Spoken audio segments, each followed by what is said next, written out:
if they are interested in technical writing or they're looking to get involved in an open source project, I'd really recommend helping with documentation. Folks within open source communities are always looking for people to help with docs. So if it's an area you're looking to get into, or you're just really excited about documentation, I would recommend finding an open source project that you like and that you'd like to contribute to. And people would love to have you.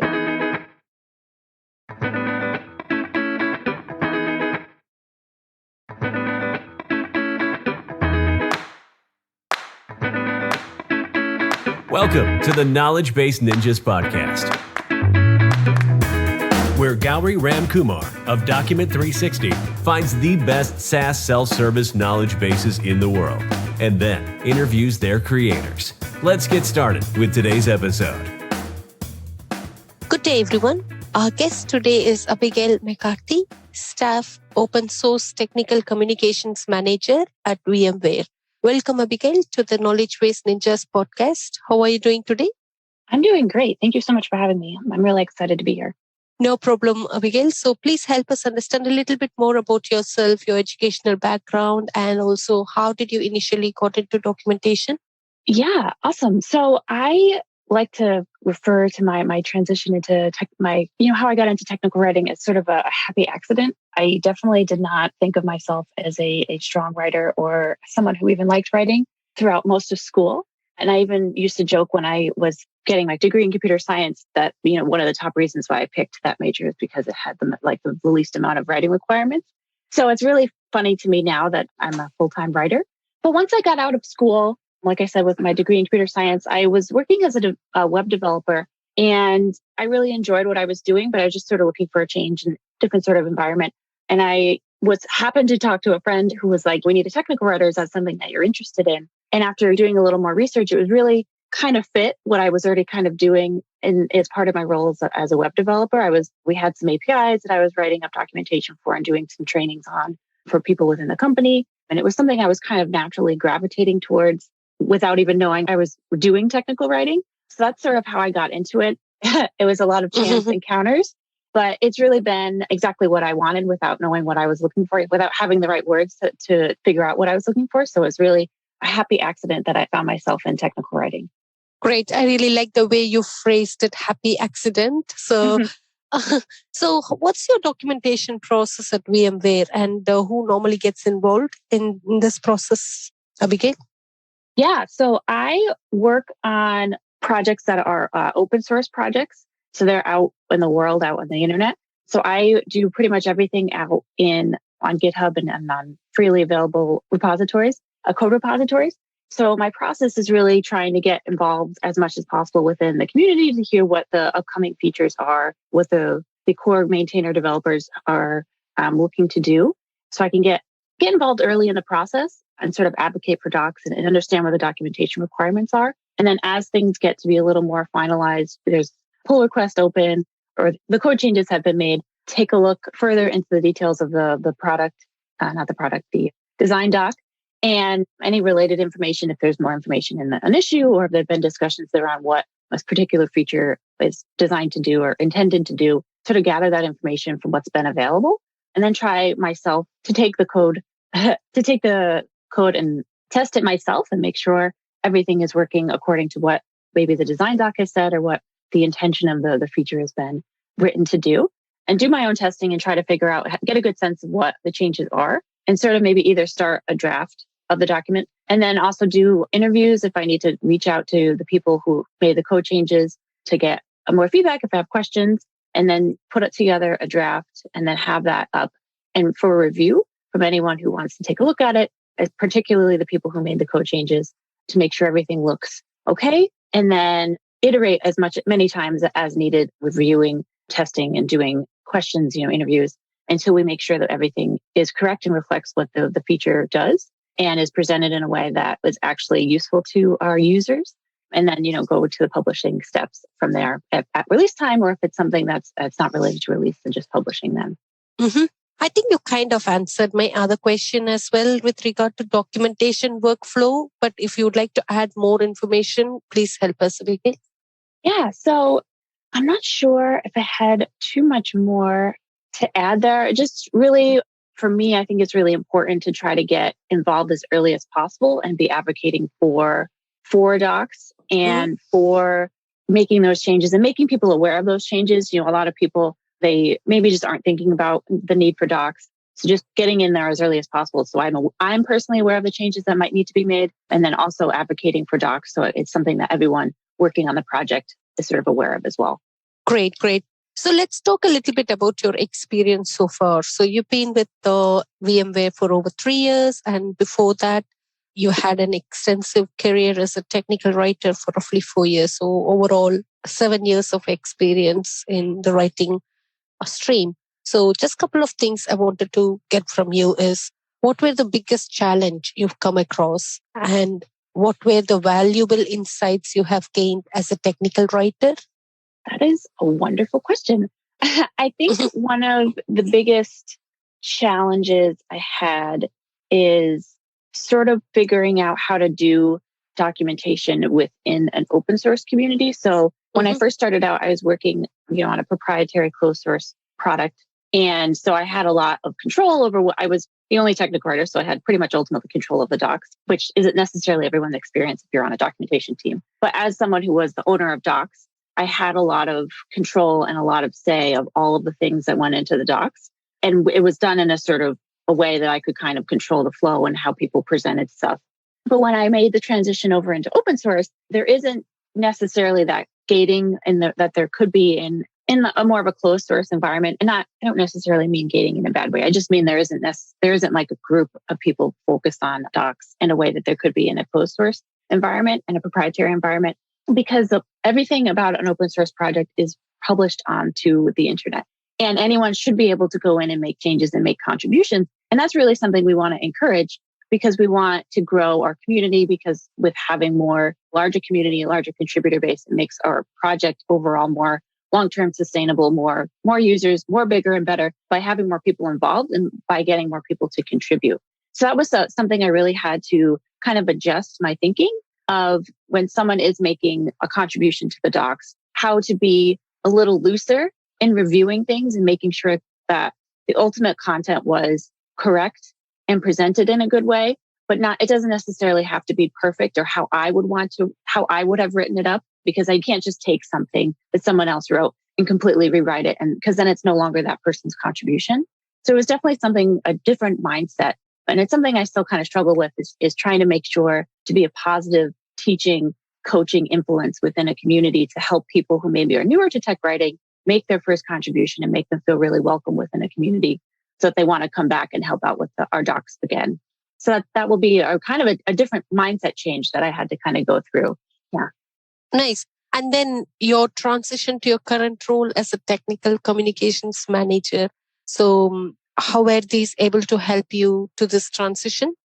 Yeah. So exactly. That's just sort of broadening the scope of, instead of working with maybe one project or one sort of team, focusing on how I can help a broad spectrum of projects create those community of docs, and being an advocate for docs and setting up processes and templates and sort of my culture around documentation within a group of projects to try to get more people involved. So I think that's sort of what I would say to growing into my current position, sort of expanding the scope of trying to help folks. So looking back, working as a technical writer for over 7 years, what do you wish you had known when you first began? Excellent question. I didn't even realize it was 7 years. Like, time has been flying. So I would say something I wish I had kind of realized a little earlier is striving for perfection is sort of the enemy of done or getting something good enough. Because when I first started out, I was really worried about, making mistakes, and really worried about having something that maybe had a couple of typos, or maybe I wasn't loving the word choices or whatever. And I would get really worried about that. And I'd spend a long time reviewing and editing and re-editing and editing again. And at a certain point, and I think I got to this, I heard this from something else. It was definitely something I heard from maybe a conference or something, but it was really eye-opening to kind of realize that when I was spending so much time making things really perfect, instead of just publishing something that maybe was a little rough around the edges, I was blocking users actually getting access to the content.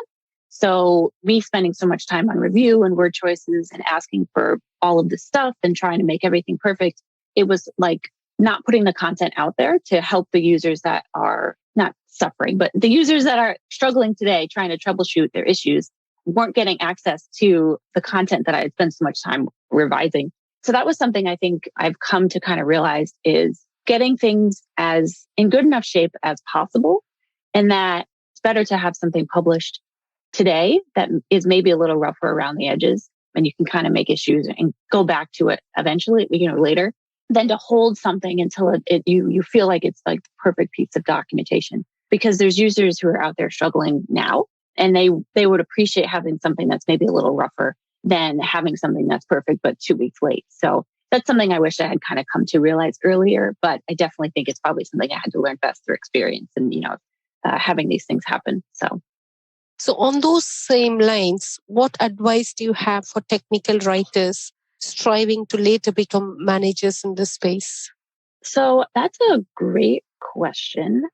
I would say, back to open source, one of the greatest things the greatest areas I've been able to work in, what's really helped me grow in my career is by working in open source. Now, I've had the fortune to be able to be employed by people who will pay me to work in open source, which is not always the case, especially in open source, because there's not necessarily a lot of money in, depending on the projects. But I would say if you're looking to grow new skills or looking to grow yourself, I would really recommend finding an open source project that you're passionate about or that you'd like to work on, and just sort of working on either what you'd like to grow in. So if it is a piece of writing, if you haven't done API writing, find a project that's looking for someone to help with their API docs, and get that experience there. If you are looking to do more working with different people and kind of growing your softer, more managerial skills, I guess, you could also find that within open source projects and helping to do more people wrangling. That's also a necessary thing that people in open source will really value and where you can grow your skills there. Nice. One of the things that we did not capture, is your documentation a publicly available one or is the privately accessible one just by your users or your customers? Yes. So everything that I work on is out in the world, and it from start to finish. So from issues that get created all the way through to when it's published, it's all available. So right within the code repos in most cases, the docs files are there, and then the site is also there that publishes the content to the website. So everything's all available to all of our users. Oh, fantastic. So do you know if you are generating any organic search traffic from your knowledge base then, Abigail? I would say just organic search of people, what pops up when someone Googles stuff or searches for things on the internet. Definitely. There isn't necessarily the marketing component that drives folks in the way that it would in a proprietary piece of software. So everything is just purely generated based on the SEO and the content within the site and things there. Right. So I think with that, I'm done with my general questions, but I do have 3 more questions on the rapid fire round. Who have you learned the most about documentation from in your career? So the person who I've learned the most from is probably the first full-time writer that I worked with, and that is Dr. Kellyanne Fitzpatrick.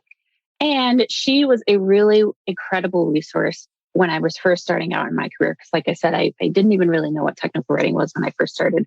And she was just a really great resource and really great mentor and positive influence to teach me the ropes, as it were, about technical writing, instilling in me the confidence that documentation deserves to have a seat at the table in the software engineering process, and to be an advocate for docs always, and to be a positive influence on docs. So I would definitely pick her as someone who's helped me the most right from the very beginning.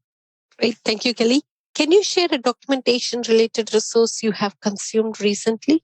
Yeah. So I would say a book that was recently published is the Docs for Developers, an engineering field guide to technical writing. And it was written by a group of 5 technical writers. And it's for folks who are, as the title suggests, people who are more of in a developer role, who are interested in learning more about technical writing, or maybe they've been tasked with doing some technical writing if they don't have a writer, or to help out with writing and they're just interested in learning about it. I'd really recommend that as a great place to start. It was also really helpful for me as someone who's been in the field, just to sort of go through that process again and thinking about things that maybe I do every day, but in sort of a different way, or how to sort of advocate for docs, as I try to do a lot, to an audience that maybe isn't as familiar with it. So I think that it was a really awesome resource, and really, really, really excited that something like that has been created and is now available. Nice. Thank you for that resource, Abigail. My last question to you today is, what is the one piece of documentation related advice you would give to your 20-year-old self? Oh, so I probably start out with just a general definition of what technical writing is, because I definitely did not know what that was when I was 20 years old.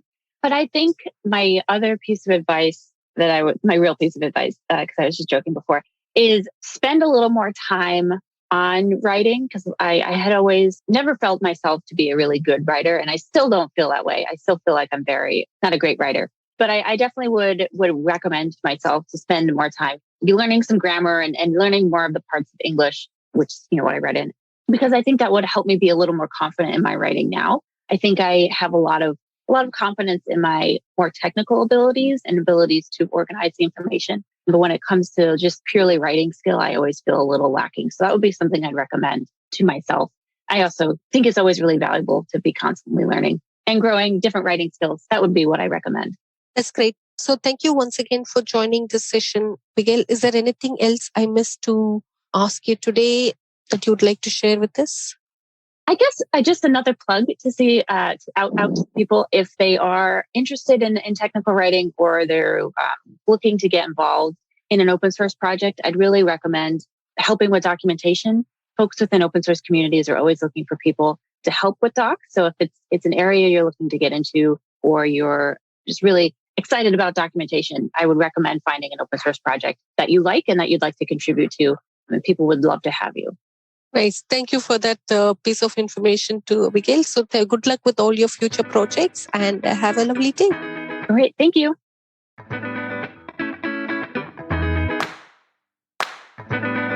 Thanks for listening to today's episode of the Knowledgebase Ninjas Podcast. Please head to iTunes, rate, and provide honest feedback on the podcast. See you next week.